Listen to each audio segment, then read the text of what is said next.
Hi, property people. Thanks for joining us today. As always, we will be sharing ideas, experiences, problems, and solutions for property people like you. Our interviews will get you to know some of the most active professionals in the industry that have achieved some pretty impressive stuff.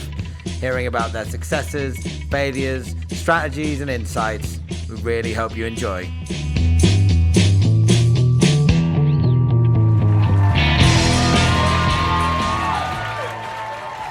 Hi everybody, today I've been hanging out with Toby Wilde from Oparo.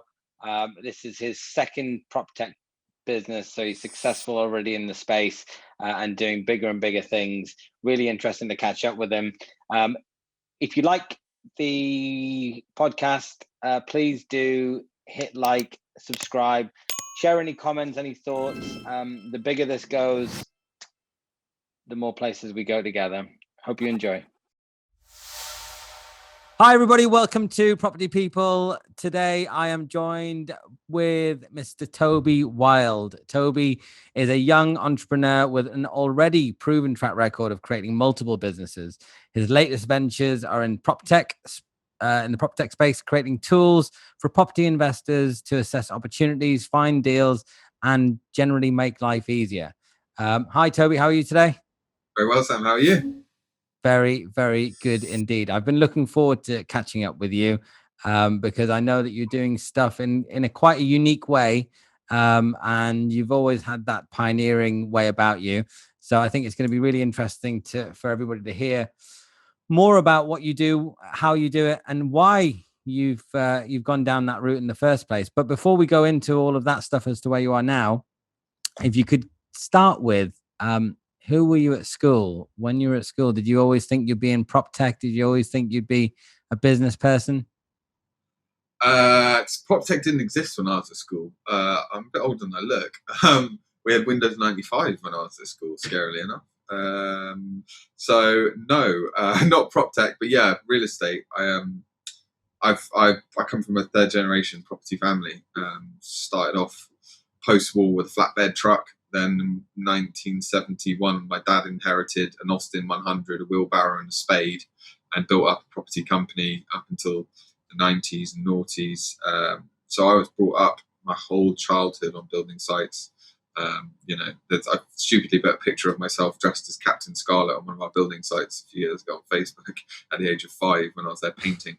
But I was sent to work as a labourer at the age of 12 on the building sites, and I dropped out of school at 15 to become an estate agent. So it's only ever been real estate for me. I love it. I love it. It's my passion. It's my joy. I'm very one-dimensional. I've been brought up around it, and it still excites me. It's just a modern way of doing things now. Very interesting. So you actually come from background of property people. And entrepreneurial, so you've already had that mindset, and it's been so that I guess to a certain extent you never thought of anything else really. No, not really. And even I come from a long line of special education needs people. Really, we're all sort of dyslexic, uncontrollable, creative, crazy types. So it's my dad left school with a gardening qualification and built up a large company off the back of that. And my mum had the first regulated real estate fund in the UK in the late 80s, which was formed within 2 weeks of my conception. So you could say it was ordained. So during my whole first 7 years, I was going around, even when I wasn't on building sites with my dad, I was going around with my mum, who was amassing a buy-to-let portfolio called Oxford Residential, and it sold out to Pemberston PLC in 96 or 97. No choice for me. But I've got 7 siblings. I'm one of 7, and I'm the only one who's in real estate. So it's just unique to me, I guess. The rest of them are all in creative or private equity banking or boxing. No, that is curious. So are you the youngest or the oldest or the middle? Second from youngest. Second from youngest. And so, in terms of the property and real estate, what is it that you found most fascinating? Why is it that you found it? What was it that caught your attention? I think because it's a business, but not a business that's it's not like a cookie cutter business. I think being dyslexic, ADHD, and coming from entrepreneurial parents, you're sort of it's a strong probability you'll be an entrepreneur.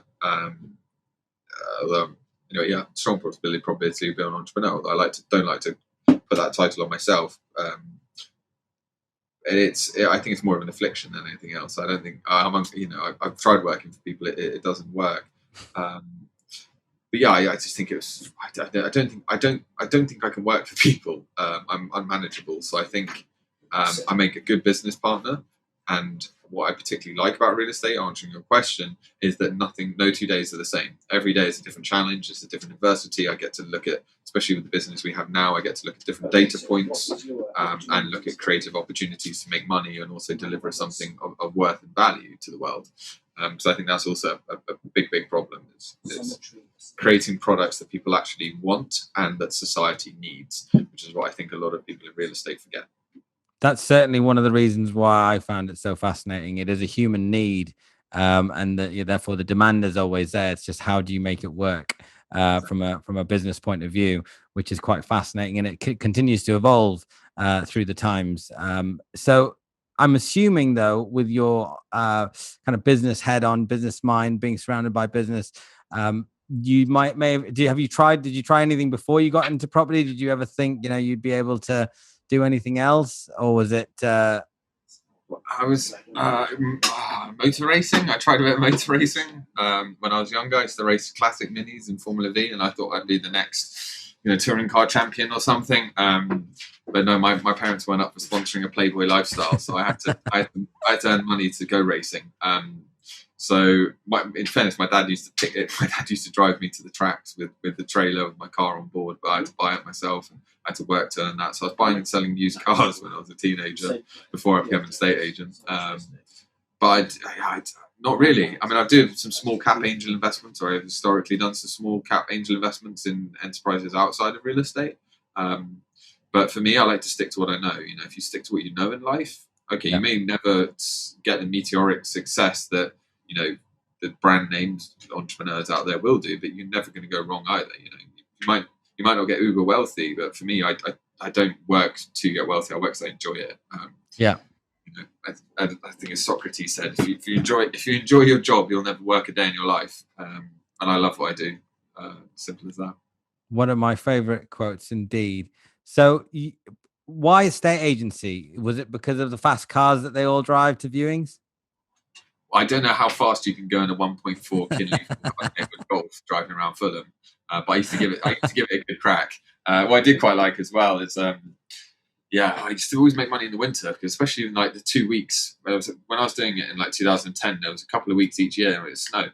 No one else would work. No one else would go and do viewings. So like, no, it's too dangerous. Got to stay in the office. There was me driving around Fulham with people to do on the same viewing schedule. So it used to be a good time to make money.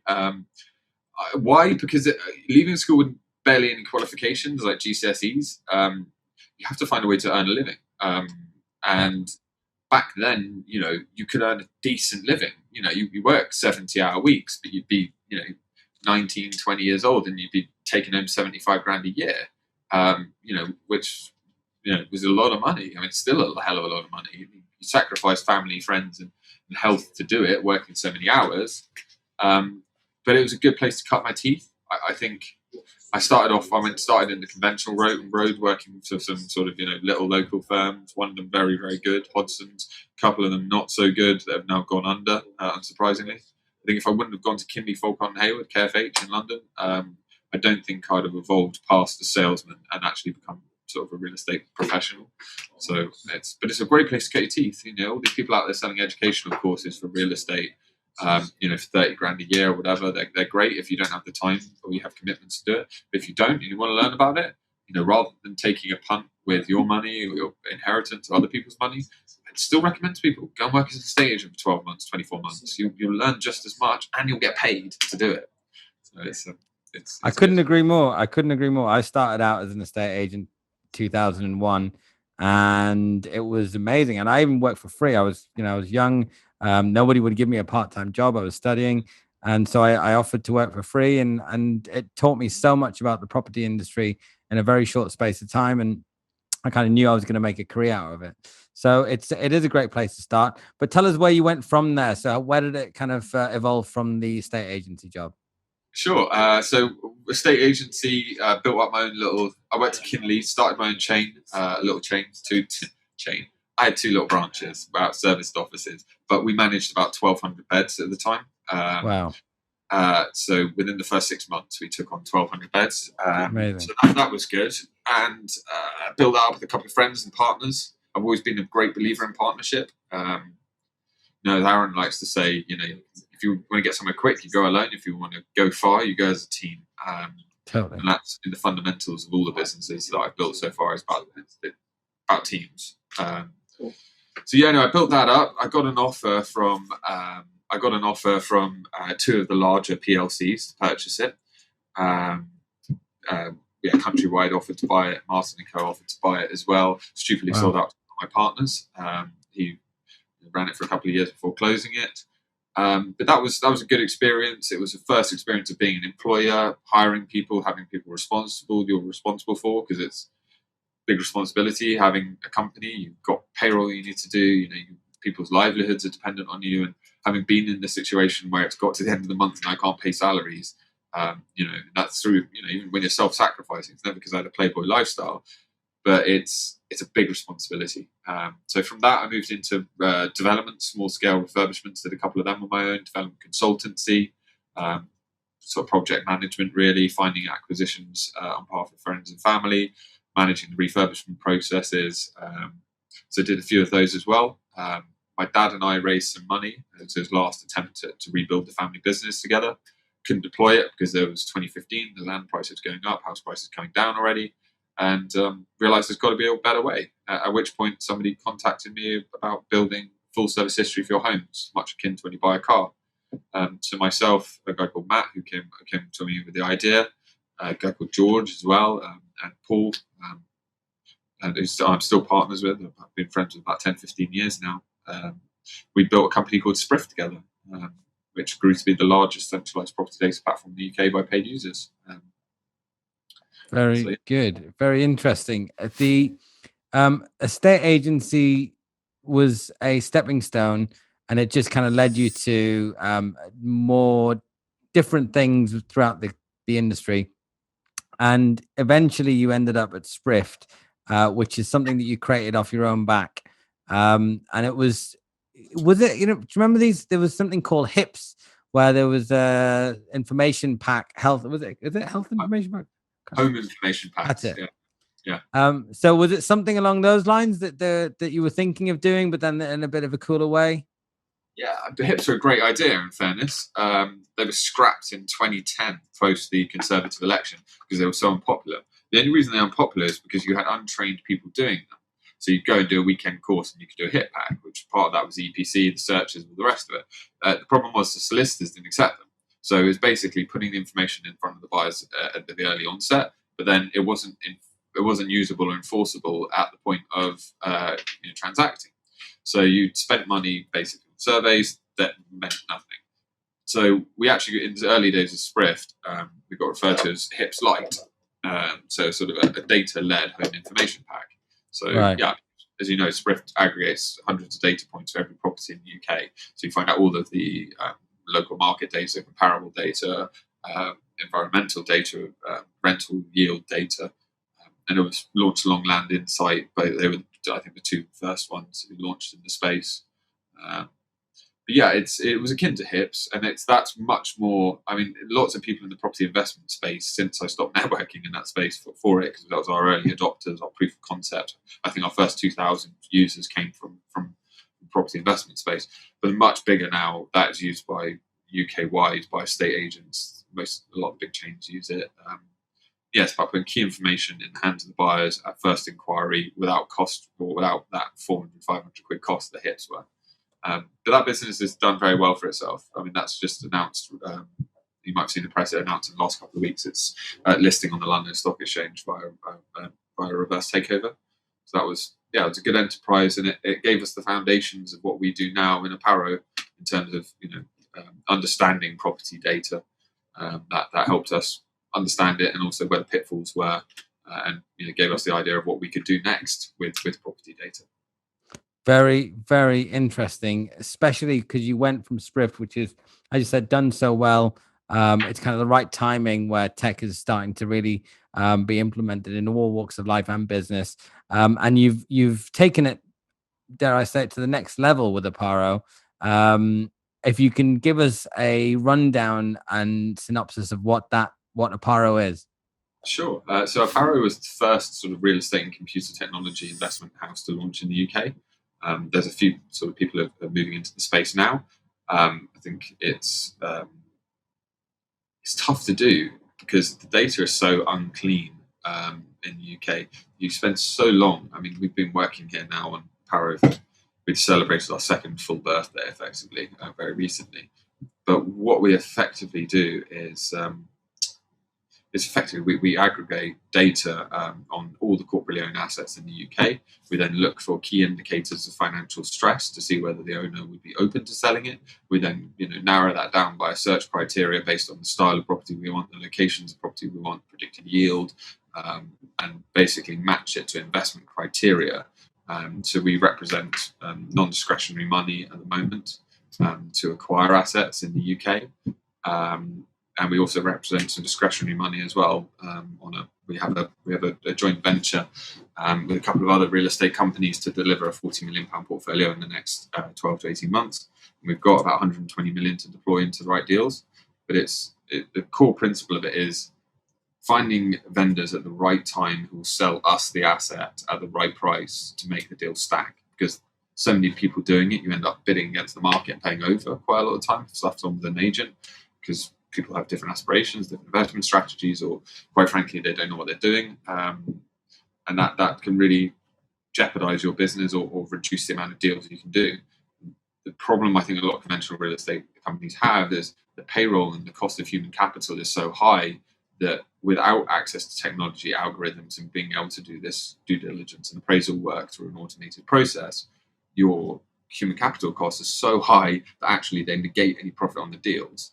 I think this is why there's a lot of cases of a lot of losses out there recently, should we say, in property investment.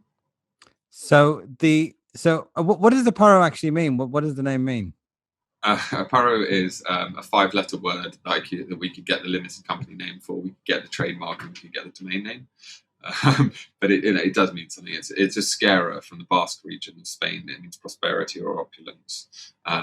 So yeah, but it's more importantly, we like 5-letter words, and where you can get the domain name, trademark, and also memorable, and a it's got the double O, so it's symmetrical, so it makes a nice logo.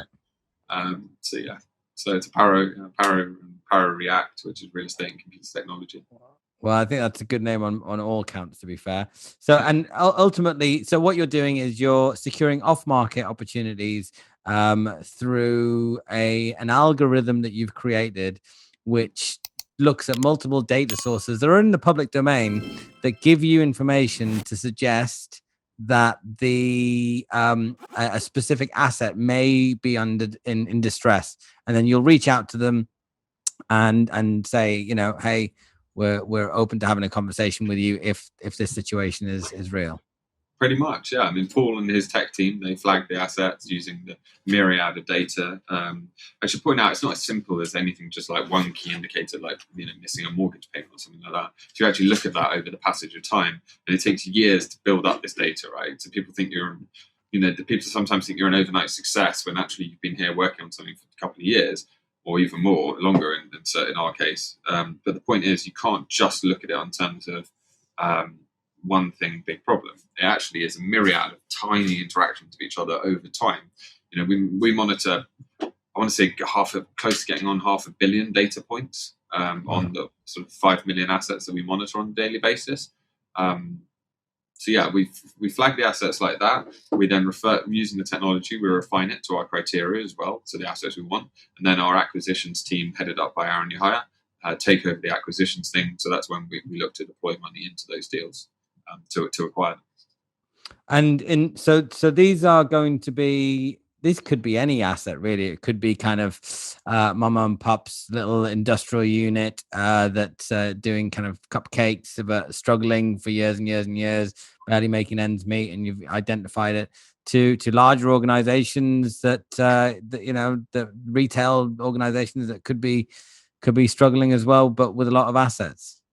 Yeah, it's anything in between. I mean, we're very London focused on our investment mandate, what we look to deploy capital into.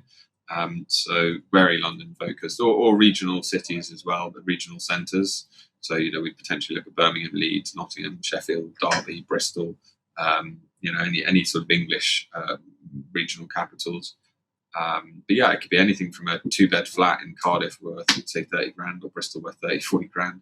You can really get anything in Bristol for that much anymore. I remember when you could, 2010, 11, 2-bed flat in Bedminster for 50 grand. I looked at once. But anyway, but now we're very London focused. And you're right, it can be anything. I mean, we've had the CEOs of FTSE 250 companies reply to us saying, hey, you want to buy this hotel or whatever we've asked them about. They've replied to us. You can't always get a deal because the bid and the sell price is so differential, and we know the price of eggs. I mean, Aaron's constantly a more patient man than I, because he sits there and he handing gloves people. He's very calm and relaxed with them, and he tells them what it's worth, but in a way that doesn't offend them. And if they want to go and waste their time marketing it with Savills or like Frank or whomever at a premium, best of luck to them. They might get lucky, but we're still here at the right price, willing to buy in 6 months. So it's about developing relationships with people, keeping those relationships going. We like to consider ourselves algorithm-based, but people-driven. We're still a team. And there's a big human element to what we do, but not as big as the sort of guys who are trying to do as many transactions as we are at any one time without the technology.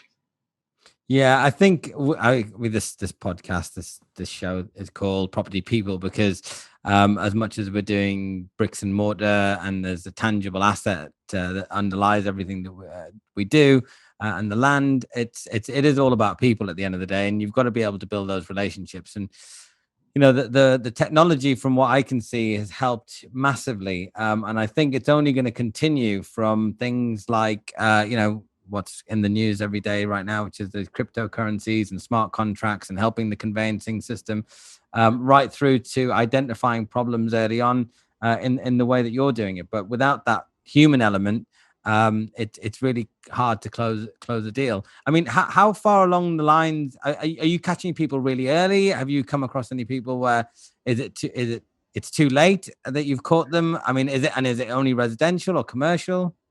Every asset class.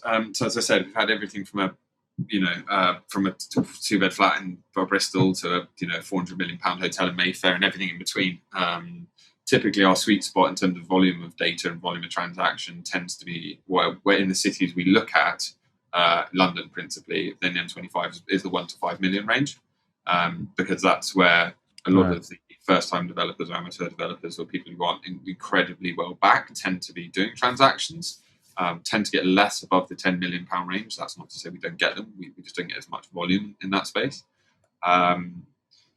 And sorry, what was the second part of the question? I do apologise.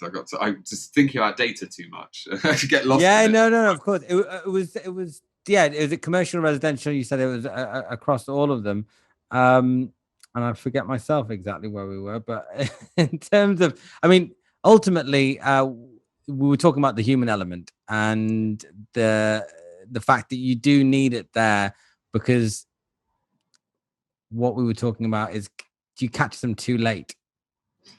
Yeah, so we typically flag stuff 6 months prior to insolvency.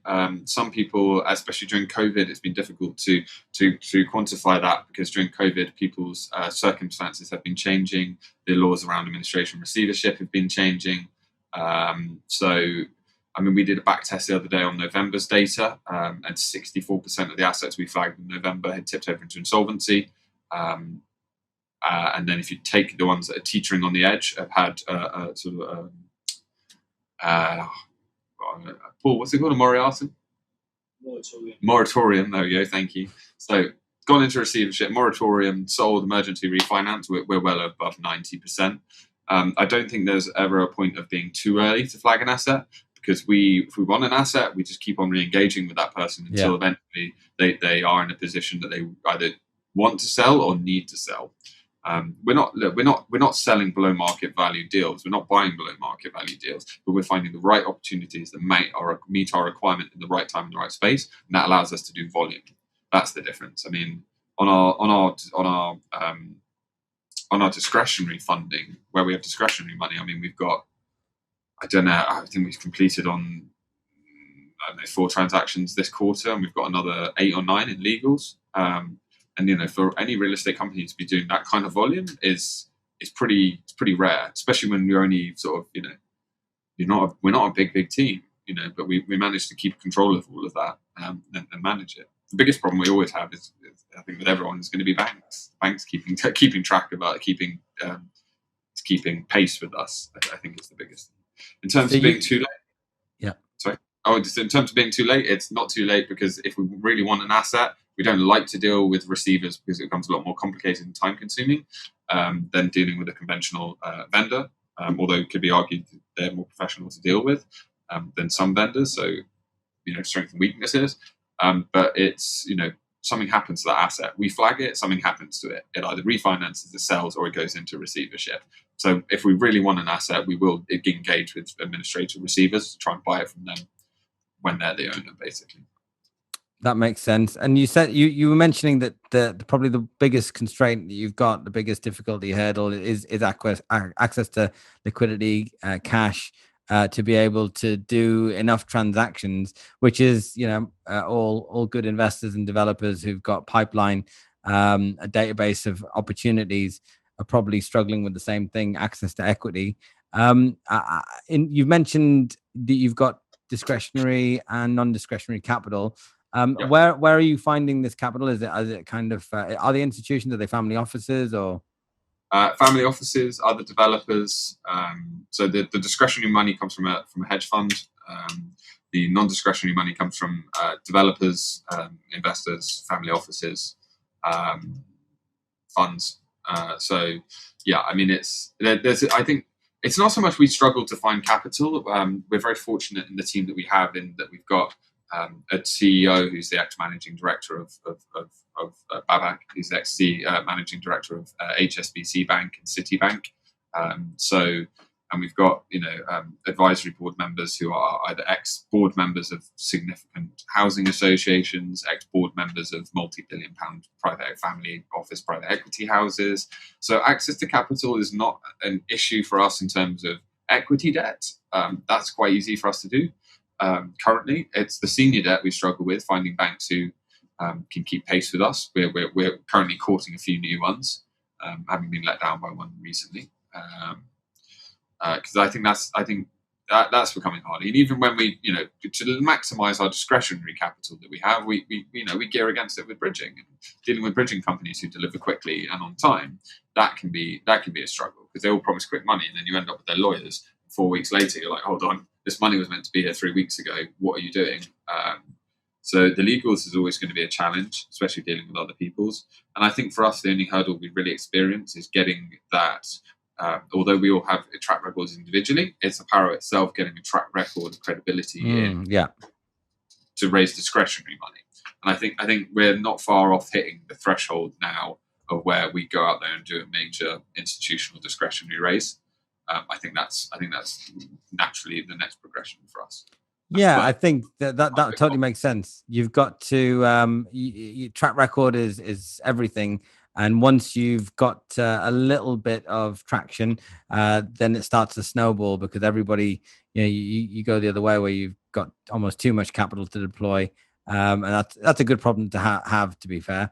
And I always say that in property you need one of 3 things mainly, which is either the cash, which is important to transact, the knowledge of how you're going to unlock the value in a transaction, or the actual deal itself and the property. And certainly you've got the deal through the algorithmic machine learning system, and now the cash is something that you're going to kind of slot into slowly, and all of this just takes time, right? Yeah, it does. And I mean, look, even if we raised a lot of discretionary money, there's enough deals on our platform where, as long as the transactions of a value that makes financial sense for us to do it, it's not so much. It's not a barrier. There's enough deals for everybody to go around. It's just about getting them at the right price. And I'll be quite selective about now these days, but I'll be quite discreet about my mandate or my investment criteria for myself. But it's there's enough deals outside of my investment criteria for us still to do deals with other people. But it's about finding the right people who don't just talk and actually deliver, deliver on time, value our contributions to the process as well. We make no bones about this. It's the same thing with Sprift, and it's the same thing with Oparo. This is not. This is not. This is not going to be unique in 5 years. Like same way Oparo was unique, Sprift was unique 5 years ago, and now there's probably a dozen property data platforms out there that I could name. And it's the same with Oparo. We were unique when we first started telling people about this 2 years ago, and perhaps that was our fault. We were too honest and open. We told people what we were doing 2 years ago, and now there's a few entrants into the market. But I think every institutional real estate fund or private equity house or developer will have to develop this technology eventually, because you can't get it white labeled. It's just too intense. But it takes time. They're probably, even if they were to start today, just to cleanse data sets. And to correct you from earlier, it's not just public data. We use public, private, purchased, partner data. So we've got multiple data sources. As I said, that's how we sort of get to the 500 million data points we monitor. But it's even just to cleanse the data, it would take them 6 to 12 months if they knew about property data to start with. If you hired a CTO off sorry, Aaron's just running out of the if they didn't know about property data, then it would take them even longer than that to realise, and I think that's part of the learning curve, the journey. Yeah, 100%. And it's interesting that you say that competition is always going to come into a market once you've proven that what you're doing is good, and they'll come up with slight adaptation, and there's always generally room for a few people to be in the marketplace. So you with technology, there is sometimes an advantage of being a first mover, but things are moving very fast in tech as well. So you never know where you end up. But as long as you can do something of interest along the way, you stand a good chance of survival, which brings me to my next question about, let's call it global ambitions, because this kind of way of thinking, surely you can take it to almost any major city or thriving country where they've got data points for you to look at. Yeah, I mean, there's a lot of internal conversations, obviously, about where the biggest growth potentials are, whether we want to be UK focused forever, or whether we want to be expand to international as well. And I think it's just important to point out, it is algorithm-based, people-driven. You can have all the data you want in the world, but without having the people there to process the data, to work out where the value is in the data, and to look for the investment opportunities, you're never going to make any money. So yeah, we can take our tech and we can take our tech team and we can replicate this in a dozen countries around the world. You still need to find a local real estate operator who gets tech, gets real estate, can spot an opportunity, and is creative enough to look for those opportunities. It's not just I couldn't go to New York, let's say, and run real estate in New York. I don't know anything about American real estate. We'd come a cropper. So it's that marriage between technology and people that's really important within our business. You definitely need property people. You do. Yeah. They're not going anywhere. Real estate people aren't going anywhere. It's going back to what we used to do. I probably wouldn't work in agency anymore because the margins have got so compressed. But they're always going to need somebody to go open the door and ease those people that have pre-buyer's anxiety and get that deal done. It's the same thing with real estate. You can't do everything via data. Data can take you so far. You need that human to take it home. No, I couldn't agree with you more. Absolutely. In terms of the future of PropTech, what's the because you've obviously had a couple of good swings and successes. Is this something? Do you think that everything that you do from now on in the future? Because I can see that you've got ideas, and I don't, for some reason, I don't feel like this is going to be your last idea or business. You're going to come up with something again, which is going to be innovative and groundbreaking. In terms of PropTech, what do you think right now is the most exciting PropTech tools or space outside of what you're currently doing? I think Oparo is the perfect playground or sandpit for me to enjoy the rest of my life in, because we're run as a group of companies. So it's the Oparo group. It's not just Oparo. So you've got Oparo Technology, Oparo Privates, Oparo Acquisitions, and other departments within it. So we work in sort of a fluid motion where we spot opportunities. And I'm not going to say I'm trying to not use the language pivot anymore, because I think pivot can often be moved to be, oh, we see an opportunity and we just change the whole business model. That's not us anymore. We know what our business is, but we're fluid. If we spot an opportunity on the way, we meander into it and collect it on the way around, So I don't think that's necessarily the case with Oparo, because it's set up as a group of companies, so we can build elements of it up to sell, or we can keep elements of it. So I think there's a very strong partnership here, and I should point that out. I might be the founder and name, but there are 3 founding partners, and there's a whole team of equity partners behind this as well that built it. So I see all of us doing very well out of this, and I don't know, I may find another idea when I retire. I've got quite fancy the idea of treasure hunting in my retirement, but I'm still 30-40 years away, so. I'm hooked on these like History Channel shows about like treasure hunting, like finding sunken gold and things like this. Not because I have an obsession with gold, I just really like history, and I really quite like the idea of going to find things, dig them out, finding value where there is no value. Find an old ship carcass somewhere and bring up a trunk of gold. I could spend more money than I find, and I'd still have a lot of fun doing it. Plus, I think it'd be a great thing to do when I have kids. But yeah, that sounds like a Treasure Island Pirates of the Caribbean style adventure that you can go on once you've already made all of your treasure. But what in terms of treasure though, PropTech though, I want to push you outside of algorithmic property investment kind of finding, what do you think is these? One of the things, for example, that's been talked about, which I don't know if it's actually taken off that much, is like these augmented viewings where you're in this reality chamber and you go through a house, but you can do it from your own home. Is there anything in that? I mean, do you have an eye on other kind of prop tech stuff going on? Yeah, I keep an eye on it because a lot of it pops up in the space. For me, I think the real value is always going to be in property data and legal tech, whatever we can do to simplify the property transactions through blockchain transactions at the land registry, which they took them, I think, 5 years to do one transaction or something, but they're working towards that. I think that will speed things up. So I think, anything to do with, I'm more interested in prop tech as in prop tech data, but then legal tech as in conveyancing processes, how we can speed up the conveyancing thing, make it easier for lawyers. There's a lot of things like automated PDF document readers where you can use sort of machine learning to pick out keywords from them. But then the issue you're always going to have with that is a lot of the conveyancing stuff is as you know, Sam, is going to be from some of the buildings I've bought. It's handwritten from 1870 covenants and stuff like that. So you can't pick it up manually. But the more we can do to automate the transaction process and the data side of things. I like a bit of spatial tech or green tech in buildings. We try and focus on our sort of ESG as making properties more environmentally friendly. I like that side of things.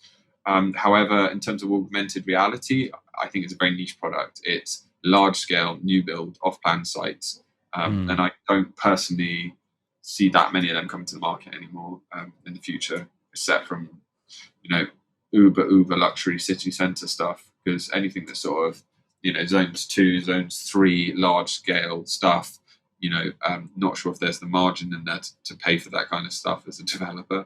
But also, aside from that, I don't see many private developers putting up 11, 12-story tower blocks anymore to sell them. Institutional money and government.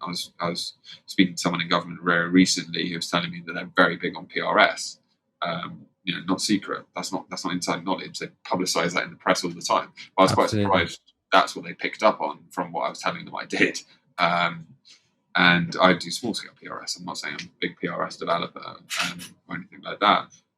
But I see a lot of these, 20 to 50, or 50 to 100, 200 blocks of flats in zones 2 to 5. I think they're just going to be kept as build to rent investments now. I see. But I mean, I kind of think that's a good thing anyway. So part of our data is what we do is we look at assets and say, is there any point building this here, right? So you look at the transaction time on market, you look at the cost it costs to build it, you look at the planning time and the probability of planning acceptance, and you start looking in, say, I don't know, S10 Sheffield, right? And you go, okay, well, we'll make 15% higher GDV if we do 2-bed flats compared to 3-bed houses. But those 2-bed flats are going to take an extra year to sell because there's an oversaturation in the market compared to buyer appetite. But if you look in the market and the data, 45% of people are looking for 3-bed houses, and there's only 14% in the market. And because it's a requirement and they don't build enough of them, we're more likely to get planning. So you look at transaction times, aborted transactions through fall throughs, which get reduced when it's an asset people desperately want and there's not an oversaturation. You think, do you know what? We might lose 2% of the GDP. We'll be in and out of this quicker. Our interest costs will have been less. And actually, we're building something that people need. So you factor that into your bid price, and you can explain all that and quantify it to landowners, even if you're putting an offer subject to planning. So you go, look, our data suggests we should do this. I appreciate you're going to take a 50 grand knock compared to the other guy, but do you want to wait 18 months while he ends up in appeal, or do you want to do a deal with me this year? That really adds to our strengths, I think. From experience, I totally get that pitch. My experience is, though, landowners, they might not have that much land, and that's their treasure island. And they'll say, you know what, I'll take a punt on getting a 25-story tower of 1-bed and studios, and I'll take the chance with this guy. And then you're like, okay. But I think it comes back to what you were saying earlier, which is, you know what, we'll be here in 6 months' time. We'll be here in 6 years' time. Just let us know. That's exactly it. I know you guys have that attitude where you're working as well. You're still a Hilltop, I take it, yeah? Yeah, absolutely. I still head up the origination at Hilltop as well. So it's they're funding projects all across the country, and solving the affordable housing crisis by increasing the housing supply, the standard of housing. And as you go into the regions, we are wanting to do a lot more housing schemes, with outdoor space, amenity, especially since what's happened last year. It is very, very important that you're building the right type of product in the right place.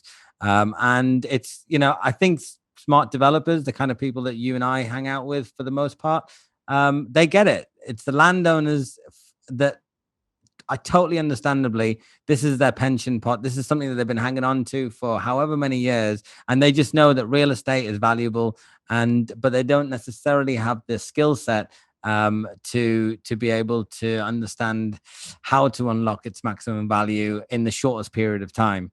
So it's an education process, it's a relationship building process, and it's a patient process as well. Yes, exactly. That's what I like about you guys as well, because I think you sort of launched around the same time as us, and you've done a really great marketing campaign, but everyone has a good thing to say about you. But it's taking that long-term view, and it's being that creative and looking for stuff outside the box. And I know that's what you and Tiger are famous for as well. And it's being that patient, taking that view, and actually looking at what's needed. And I think that's for so many people go wrong. They just get stuck in what the product they want to offer, and not actually what's needed. And I mean, my family, we've built 3,500 homes, something like that, over the last 60, 70 years. Not much over the last 10, I'm granted. But every single one of them was a normal home, normal house. Actually, that's a lie. We did like 4 mini McMansion kind of style things ones, which were the worst development we ever did. It took us 10 years for the market to catch up to what we built them for. Wow. We're still trying to sell one of them now, I think, actually. It's more than that. Jesus, 17 years ago we built them. Don't get me wrong, we made money on them. I'm not here playing my high violin. But the point is, it's everything else, all let's say 3,400 of those were all houses that people needed in areas that were affordable, and they were practical. They weren't massive, but they weren't tiny. They were just normal places where normal people could live, work, and enjoy themselves. And that's where I think real estate people in some areas of the country have lost sight, and certainly been a movement in policy towards addressing those issues. And I don't agree with all their policies, but certainly the ones about licensing of residential properties and keeping up to good standards. Yeah. I think this ESG stuff and certain regulations that have come in to get rid of these slumlords, I think a lot of it has been a move in the right direction. I mean, I've lived in Hong Kong for 5 years of my adult life, and some of the places that people live, the shoeboxes, literally holes in the wall.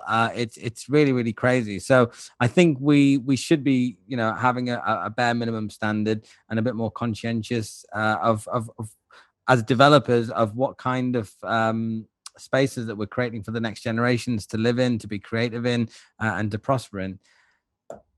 Toby, I could speak to you all day about property, and I'm sure we're going to catch up again very soon. A couple of last questions that I've got for you. Sure. You're a property person, it seems, through and through. It's quite clear. What does it take to be a property person? I don't know, strong masochistic streak, I guess.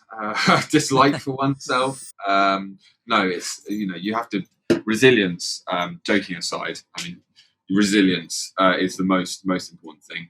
You have to be willing to get up every single day like the last day didn't happen, and keep on head down, bully and shove. Keep on waking up every day thinking that today's going to be the day that you're going to have some fun and you're going to do a deal and you're going to enjoy yourself. It's not a get rich quick place, and that's my biggest thing. My biggest bugbear, I think, is people who come into the industry and think they're going to get rich quick. It's not that. It's a job. It's like anything else. If you go into it with the wrong intentions, then you're going to get the wrong outcomes. Resilience, being honest with people as well, being straight with people, telling them when things are going wrong, telling them when they're going right, and just doing it right, basically. Treat it like a business. It's not a hobby. It's it is a career, and there's a lot of people doing it now compared to when my family started out, or even when I was born. It was very, very different. Treat it as a job, treat it professionally, and treat those you work with respect and give them the credit that they deserve. This is not a business. It's about me. It's not.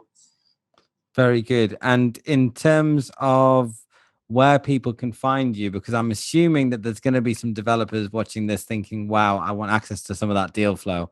How can people reach out to you? What's the best way? Sure. So the best place to go is oparo.co.uk, which is Oparo, oparo.co.uk. You can send us an email via there.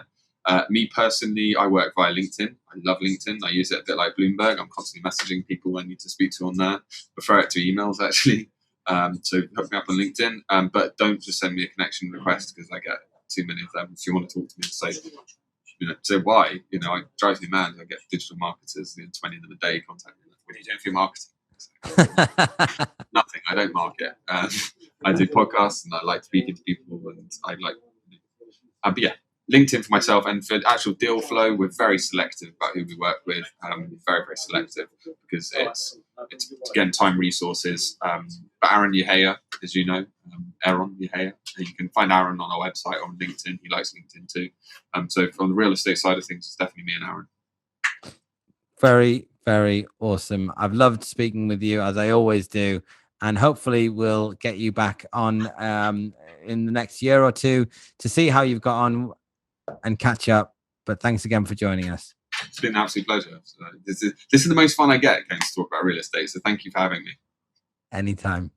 Good stuff. Thank you. All right. Cool beans, man. Thank you very much. Thank you, mate. It was enjoyable. I enjoyed that. That's good fun. So, I'm not joking when I say that's the most fun I have is when I get to talk about real estate. Thanks for tuning in today. We've got lots more super active property people coming up, so keep up to date. Click the subscribe button, hit the bell icon, leave us a comment, share us and find us across social media, and we'll see you next time.